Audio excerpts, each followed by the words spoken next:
Hey, what's up everyone? Morey Croson here, and we have a brand new breakdown for today. It's going to be on Shelly-Ann Fraser-Pryce and her 10.63, which is the second fastest time ever. And we're going to hop in the video right now.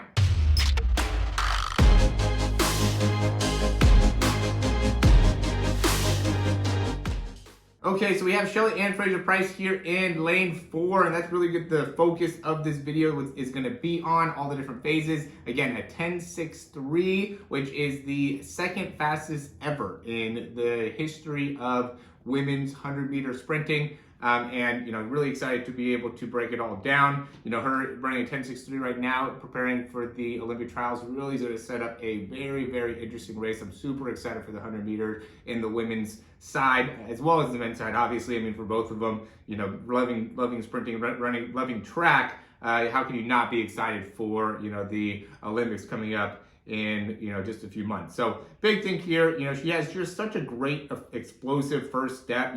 She's got her foot down basically before anybody else, and anybody that's even in competition with her didn't even take as much of a step as she did, right? And that's especially impressive because she's not like the tallest women's sprinter or anything like that. So not only is she able to explode out really well, but she's also able to pick up a good amount of distance on that first step.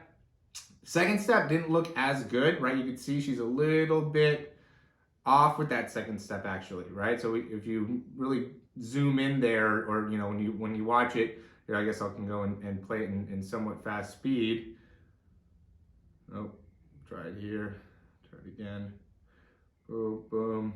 Won't really give it justice, but it just was a little bit of a hitch there on that second step. She kind of pops up a little bit as she comes through, maybe missing a little bit of hip range of motion. Again, it makes it still super impressive because she still ran such a great race. Third step, she regained control for it. Everything after that was good. You can see that she maintained such a great forward lean here, which I think is super important for anybody that's starting out and understanding, what you want to get to. When we see, her in her start, and we see some of these other people that are just really far up and really kind of hunched over, both of those are not great positions to be in, right? You don't want to be too upright within the first 8 to 10 steps, and you also don't want to allow yourself to start crunching up in the spine at this stage either. You can see she's doing a great job of staying nice and long, nice and forward in her positioning, and really maintaining great balance, right? Because even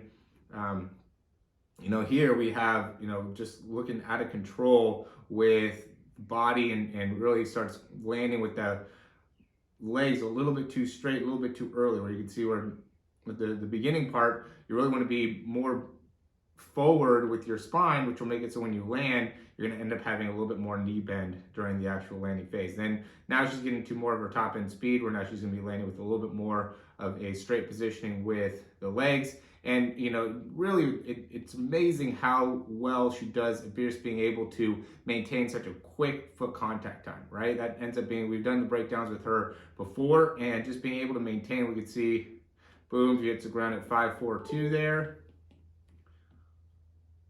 and is off, by 4.7 on that one, right? So she's, 0.05, maybe 0.6, somewhere in there. I mean, we're looking at the time here.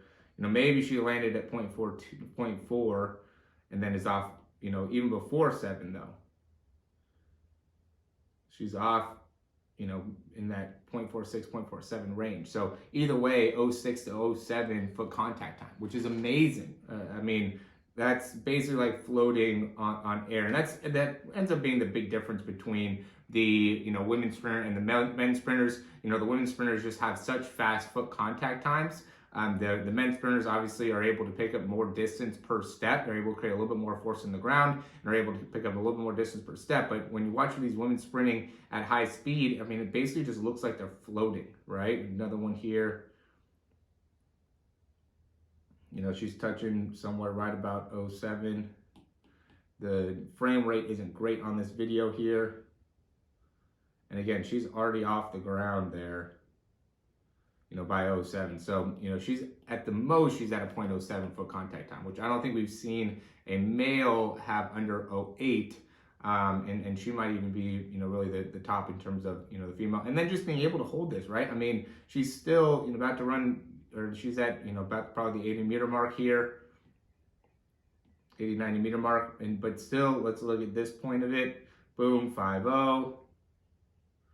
You know, 0.09, she's off. So maybe it gets up to 0.08, right? But still, she's maintaining under 0.08 foot contact time all the way through, really opening up well. You know, you can see what ends up being the big separator for her is just being able to maintain such a great leg cycle, right? She doesn't allow those feet to get too far back behind her. As soon as that foot comes off, or as soon as that foot gets behind her, she's immediately driving that foot up, bending that knee, where you can see here, foot's getting a little bit too far back, right? So see that last part right there, boom, where she allows that a little bit too much extension, a little bit too much of a backward leg cycle, where you can see Shelly-Ann Fraser-Pryce, as soon as she pushes off, how the difference of that foot position, right? And it's critical, right? When it comes to the ability to run something like a 10.6, right, or 10.8, or, you know, 11, when you're trying to make a, you know, 0.2 second difference, every single time you're able to, from a leg cycle perspective, get a little bit more efficient, right? Shave a hundredth or two, you know, but you do that for 30 steps, that ends up being the difference, right? That's what end up being, even if it's a hundredth of a second for 30 steps, that ends up being 0.3 of a second, okay? So it ends up making a big difference if you could really look into the efficiencies of your actual leg cycle. And the more I realize that, I think it really comes down to four main things, right? We gotta be able to be great with our posture, we gotta be great with the arm swing, right? Very consistent with the arm swing. We gotta be great with the leg cycle, and we gotta be great with the foot contact time, okay? And all those play into each other. So if one's off, it impacts the other one, okay? But if you end up being able to get all those correct, then that is the framework to be able to build a great sprinter and great sprinting times. And now that also applies in your start, your drive, and your top end speed, right? Obviously, you know, for 100 meters, you know, being able to get you're doing a lot of top end speed, so it's important to be able to do that consistently, you know, and maintain that top end speed really well when you're on the 100 meters. But that doesn't take away from the importance of being able to still have great posture, great arm swing, great leg cycle, and great foot contact time, even at the start. Okay, and being able to transfer all that from the start through the drive into the top end speed is what's going to make, you know, somebody be as clean of a sprinter as somebody like Shelly-Ann Fraser-Pryce, and somebody that really works on her technique year in and year out and has always made improvements, right? 10.63 right now. I mean, that's really, really exciting as we're approaching the Olympic trials, because, you know, it's only going to get better. She didn't even really run all the way through here, right? You can see she kind of let up in those last couple steps. She didn't lean, you know, she still has that second step that didn't look great. You know, she's great with her drive phase, she's great at her top end speed, so she doesn't really have a lot to work on there. But, you know, those little bits of time right there are easy, you know, 2 to 3 tenths of a second that, you know, get her below that 10.6 time, which would be really exciting to be able to see, you know, the women be able to, you know, maybe a few of them get below 10.6 in the Olympics. So I think there's a few people that are setting themselves up to be able to have a really great run. And certainly Shelly-Ann Fraser-Pryce proved a lot today.